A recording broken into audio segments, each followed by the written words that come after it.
Ever been backstroking your own pool when suddenly a woman in yoga pants and fury shows up waving HOA papers like she's casting a spell? Yeah, welcome to my Tuesday. So there I was, just finishing a swim when Karen storms in, screeching about my pool drain violating the HOA's natural flow code, whatever that means. She's yelling, I'm dripping, and the only thing flowing was her nonsense until I traced the pipe myself. What did I find? Her hidden, illegal plumbing setup dumping straight into my drainage line. And that's when the real splash began. I gulped lake-cold pool water as Karen ranted about unauthorized discharge, her arms flailing like seaweed in a storm. My backyard, usually my haven of relaxation, had become ground zero in her crusade against creativity and common sense. She brandished the HOA's fine notice like a magic wand. $2,500, due in 10 days, or face a lien. I couldn't believe it. For what? My custom drain cover? My annual pool party on Memorial Day? But the moment I saw that rogue pipe snaking from her property line, buried under the hedge and belching into my drainage channel, it all clicked. Karen's perfect little yard wasn't as innocent as she claimed. Her elaborate irrigation system, buried on my side of the fence, was siphoning off my runoff and redirecting it into my pool's overflow. No wonder she was so passionate about protecting the natural flow code. She created her own mini aqueduct and was furious when I discovered it. I wiped water from my eyes, adrenaline pulsing. This wasn't just about a pool drain anymore. It was about hiding behind bylaws while secretly breaking every rule in the book. My lighthearted poolside mornings and relaxed weekends had been hijacked by her hypocrisy. The fine notice fluttered in her hand, but I already had a new plan: expose her illegal pipe, reclaim my rights, and turn her outrage back on her. The next chapter of this suburban showdown was about to begin, and trust me, it was going to be one splashy reckoning. Crestwood Estates was the kind of neighborhood where every lawn was trimmed to identical height, every mailbox painted the same shade of forest green, and every pool cover had to match the HOA's approved color palette. Nestled on a gentle hillside, the community boasted winding streets, white picket fences, and a gated entrance complete with a stone arch and wrought iron gates. Residents took immense pride in their conformity. Mistakes were fined, deviations were logged, and the ever-watchful HOA board, chaired by Karen Thompson, upheld an almost militaristic standard of perfection. HOA Karen Thompson was both respected and feared. In her mid-40s, always dressed in crisp white linen, fitted yoga pants, and pastel blouses, she wielded the HOA rulebook like a prized trophy. She patrolled the neighborhood on a sleek electric bike with wreaths of daisies on the handlebars, her clipboard perpetually in hand. Her pronouncements ranged from banning above-ground antennas to fining families for non-Electra Valentine's lights. To Karen, rules were immutable laws handed down from on high, and woe betide anyone who dared bend them. I, on the other hand, had moved into Crestwood Estates with dreams of peaceful living and weekend barbecues by my pool. I was a software engineer by trade and a weekend DIY enthusiast by passion. My property was one of the few with a custom-designed pool, heated solar panels, and a sloping backyard perfect for water features. I loved tinkering, installing underwater LED lights, building a pergola, and crafting a discreet drain that fed excess water into my rain garden. My neighbors called it my oasis, and I treated it as my sanctuary after long work days. The HOA had never complained until this summer. A new clause appeared in the newsletter. Any pool discharge must conform to the HOA's natural flow code, Section 12.3. I blinked at the wording. Natural flow code? It sounded like something made up to catch people off guard. But as vacationers filled their pools and irrigation systems pumped, complaints trickled in, mostly from Karen herself. She claimed that my pool's overflow threatened the neighborhood's landscape, that the tiny trickle from my drain swelled into a torrent after storms. I tried talking to her. I showed her engineering schematics, environmental impact assessments, even water quality tests proving no harm. But Karen's eyes snapped shut at technical jargon. Rules are rules, she'd said. That word, repeated so many times, carried the weight of an unbreakable edict. And then came the notice. A $2,500 fine for violation of Section 12.3, unauthorized discharge. The envelope arrived by certified mail. It felt like a hammer blow. Yet beneath Karen's pristine lawn and perfect hedges, something was off. I noticed unusual dampness near her fence line. Puddles forming in dry spells, soil always moist. I chalked it up to overzealous watering. But after that fine, curiosity got the better of me. I donned my boots, grabbed a flashlight, and began inspecting the perimeter of my property. What I found was a buried pipe, PVC, decades old, leading straight from Karen's pump house under her towering hedges to my drainage ditch. That discovery lit a fire in me. I had been polite.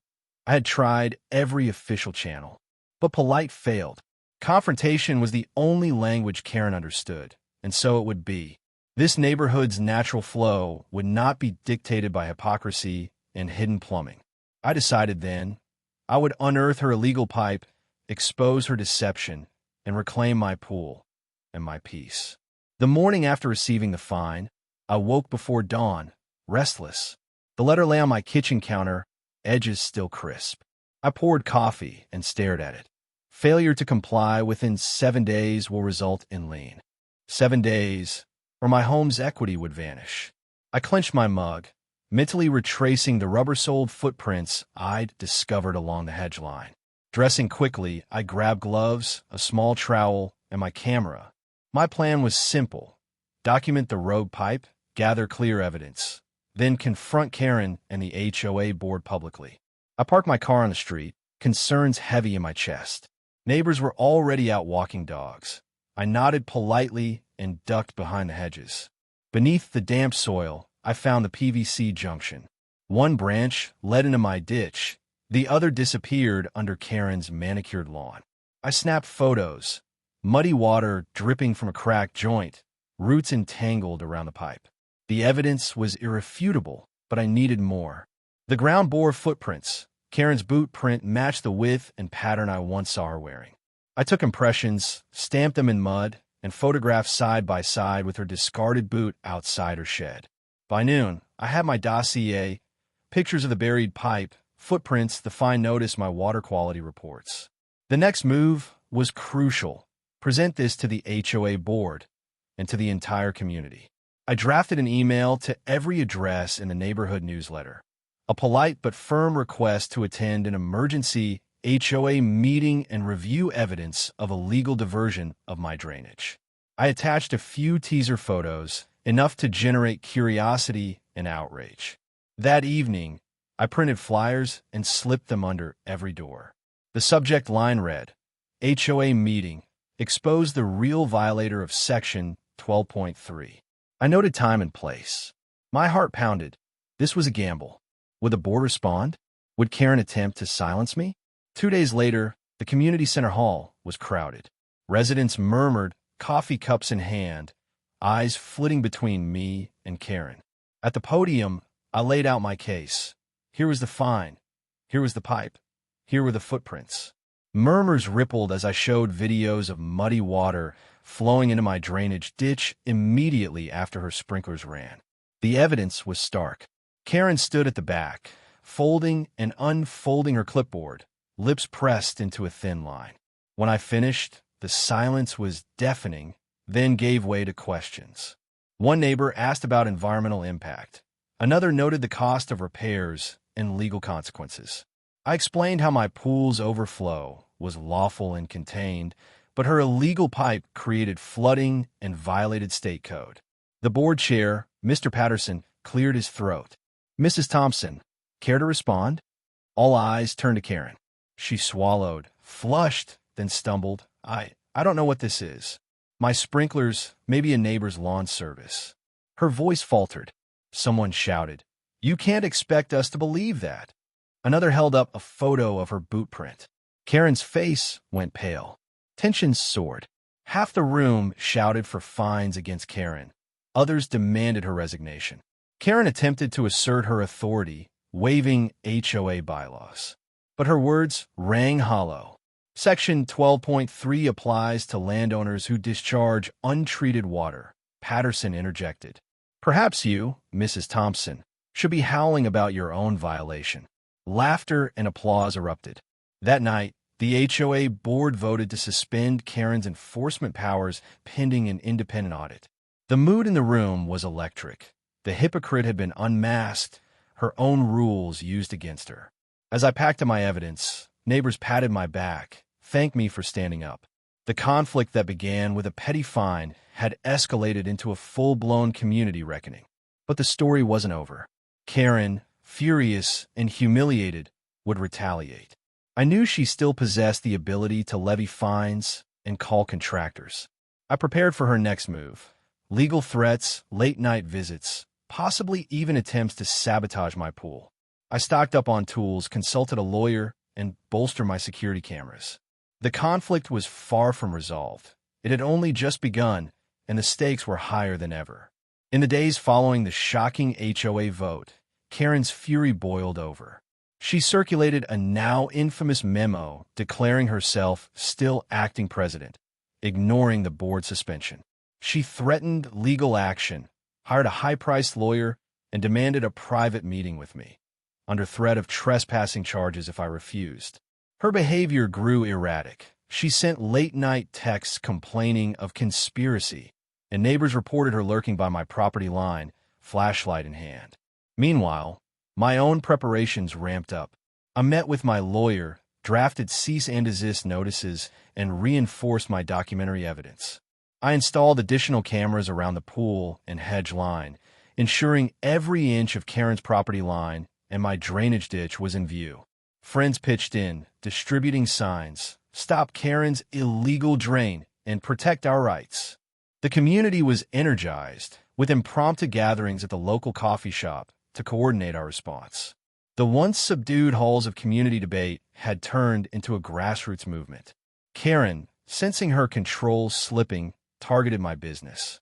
She issued an HOA citation claiming my pool heater noise violated bylaws against late-night mechanical sounds. She arranged for inspectors to arrive at 6 a.m., disrupting my sleep and tampering with pool equipment. I countered by posting live feed links to my cameras, showing both the inspector's arrival on my schedule and the absurdity of the citation. Orders running at precisely 10 p.m., not after midnight, as the bylaw specified.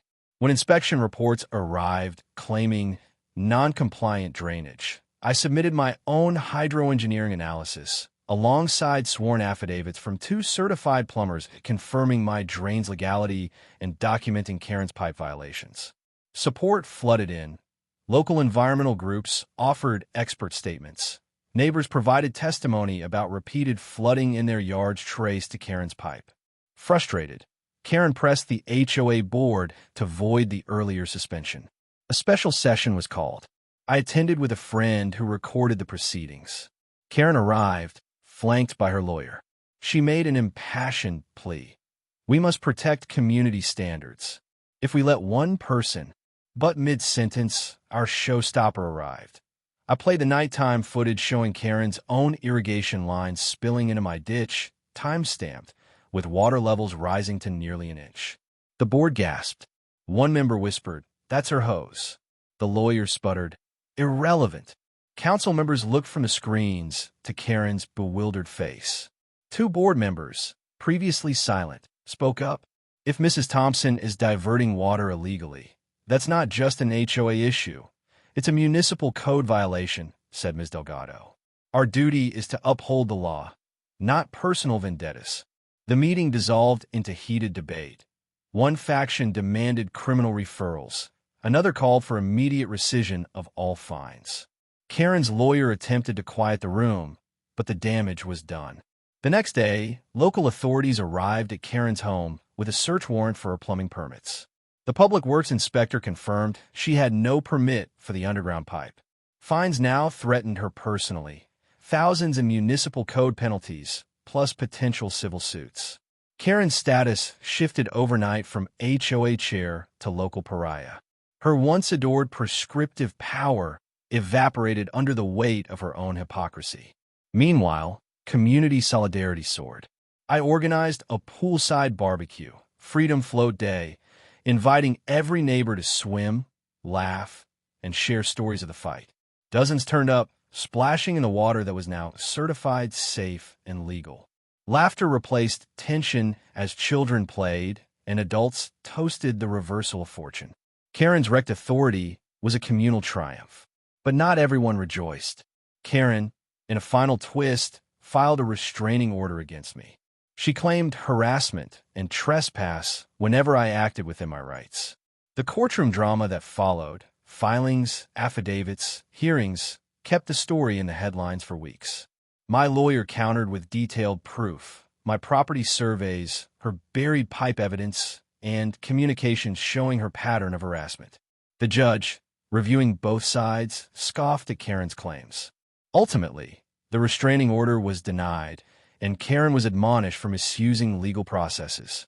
Through it all, the community watched. My pool became a symbol of resilience and justice. Each post, each live feed clip, each community meeting fortified our resolve. We weren't just fighting about a drainage pipe or a fine. We were standing up for our right to self-expression and lawful living against a bully hiding behind bylaws. As summer ripened into fall, the tension slowly eased. Karen's plumbing violations were public record, her legal actions dismissed, and her HOA role quietly dissolved. I paid off the last of my lawyer's fees from a modest GoFundMe, started by neighbors. The pool floated peacefully, cared for by its rightful owner, me, and enjoyed by a grateful community. But the memory of those heated days lingered in the crisp evening air and the laughter echoing off the water's surface, a reminder that standing up to hypocrisy can turn the tides, and sometimes create the biggest splash of all. The climactic showdown took place in a municipal courtroom on a brisk October morning. Karen's final attempt to regain authority came in the form of a requested injunction to stop my public Freedom Float Day, claiming it incited hostility and violated her privacy. The courtroom was tense, packed with neighbors, reporters, and 2 rows of spectators. At stake was not only my swim party, but the principle of community justice. When the judge called the case, Karen's lawyer launched into a thinly veiled rant. "Your Honor, my client's privacy has been invaded, her reputation tarnished by these orchestrated online campaigns. She demands relief." The judge, an unflappable woman known for direct questions, raised an eyebrow. "Sir," she turned to Karen's attorney, "do you have any proof that these events broke the law?" The lawyer floundered, refusing to concede he had no such proof. Then it was my turn. I stood calmly, presenting a timeline. First the HOA fine, then my evidence of the illegal pipe, the municipal citations against Karen, and finally my invitation to Freedom Float Day, a peaceful celebration in my own backyard. I displayed a certified copy of the county water flow logs proving my pool drains compliance, alongside the Public Works Inspector's report on Karen's pipe violation. The judge studied the documents, then looked at Karen, whose face was pale. "You're essentially asking this court to prevent someone from enjoying their own property in a lawful manner," the judge said slowly. "Based on the evidence, I see no legal basis for an injunction." She paused, surveying the packed gallery. "Mrs. Thompson, whoever you are, you have chosen to abuse your authority. I must deny your request and remind you that court resources are not for enforcing personal vendettas." A murmur of approval rippled through the room. That moment marked Karen's final defeat. The judge's ruling not only upheld my rights, but also ordered Karen to pay my legal fees and to remove any remaining HOA signage on her property related to my case. The courtroom erupted into applause as I shook hands with neighbors and reporters scribbled notes. Karen sank into her seat, defeated. As I stepped outside, the autumn sunlight felt warmer than ever. Reporters clamored for interviews, but all I said was, "It's good to know the law still protects ordinary people." Later that day, at my Freedom Float Day barbecue, I raised a glass of iced tea to the crowd, to community, to justice, and to never underestimating the power of a single backyard pool.